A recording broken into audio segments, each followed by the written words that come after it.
नमस्कार, नंद केसरी न्यूज में आपका स्वागत है। मैं हूं दीपक दिलेर। प्रस्तुत है आज के मुख्य खबर। ग्वालियर से ग्वालियर पहुंची बीजेपी की राष्ट्रीय उपाध्यक्ष सरोज पांडे ने कहा कि 25 जून 1975 को हुआ था संविधान का कत्ल। अब खबर विस्तार से।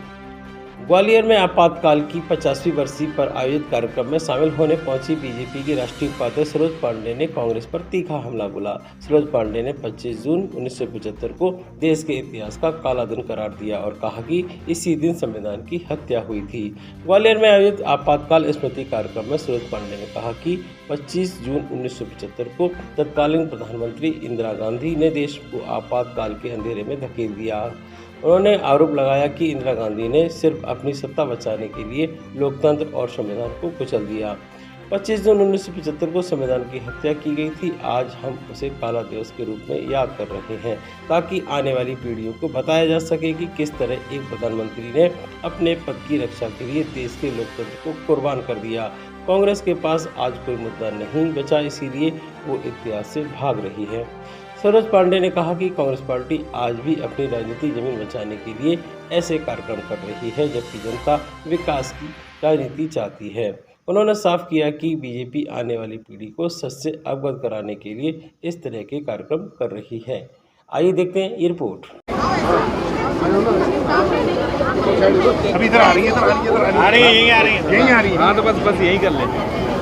वही आ रही है,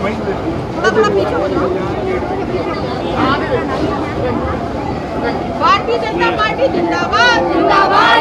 भाई साहब वहाँ अंधेरा है, बहुत अंधेरा है, उसमें अंधेरा है। 1 सेकंड में हो जाएगी। टॉर्च में अंधेरा है, यही हो जाएगा। चलो आ लो।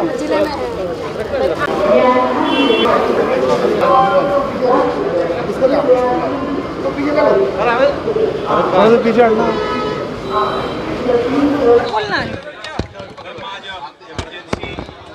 इमरजेंसी पे आज के दिन पे देश में संविधान की हत्या हुई और आज हम उसको संविधान हत्या दिवस के तौर पर काला दिवस में मना रहे हैं पूरे देश भर में। 25 जून को 1975 को जो संविधान की हत्या हुई उसको 50 वर्ष पूरे हो गए हैं। पूरे देश भर में प्रेस कॉन्फ्रेंस और सेमिनार के माध्यम से हम आने वाली पीढ़ी को अवगत कराना चाहते हैं कि किस प्रकार से कांग्रेस की तात्कालिक प्रधानमंत्री ने अपने पद को बचाने के लिए इस देश में आपातकाल लागू किया और देश के संविधान के साथ उन्होंने खिलवाड़ किया, कुठाराघात किया। संविधान पर उन्होंने अपने आप को सशक्त बनाने के लिए, मजबूत बनाने के लिए संविधान में संशोधन किए और अपने प्रधानमंत्री के ऊपर कोई प्रश्न खड़ा नहीं कर सकता है, ऐसे संशोधन उन्होंने संविधान में किए और एक मजबूत प्रधानमंत्री बनकर उन्होंने सामने आने की कोशिश की। लेकिन उसके बाद का जो चुनाव हुआ, उस चुनाव में वो चुनाव हार गई। आरोप है कांग्रेस की ओर से, कांग्रेस आज उपवास पर बैठी हुई है। अम्बेडकर साहब मूर्ति लगवाना चाहते हैं, तो कह रही आज ही काला दिवस मनाना था इन्हें, जब हम उपवास कर रहे थे। अम्बेडकर आंदोलन से घबराई है बीजेपी, इस तरह के आरोप है। 25 जून को नहीं बदला जा सकता था, उनकी नेता ने ही 25 जून को आपातकाल लगाया था, इसलिए आज इसको नहीं बदला जा सकता था। जो आंदोलन कर रहे हैं अम्बेडकर साहब के नाम पर मूर्ति लगवाने की बात करें, उसे किस तरह से देखती हैं आप? ये मुझे केवल राजनीति दिखाई देता है। कांग्रेस पार्टी के नेता अपने राजनीतिक अस्तित्व को बनाए रखने का प्रयास कर रहे हैं, इसलिए कोई उनके पास मुद्दा नहीं है। विकास के मुद्दे की अगर बात की होती, विकास के मुद्दे पर कोई राजनीति होती तो समझ में आता।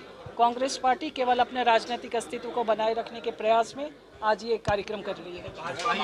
विकास के नाम पर बात करते हैं, लोकतंत्र की हत्या के रूप में विकास के मुद्दे पे क्यों नहीं आज भाजपा खड़े हुए? आज 25 जून है, हमने 50 वर्ष पूरा होने के उपलक्ष्य में ही आज यहाँ पर ये कार्यक्रम था। आज के समाचारों में इतना ही। कल हम फिर हाजिर होंगे, तब तक के लिए मैं इजाजत दीजिए। नमस्कार।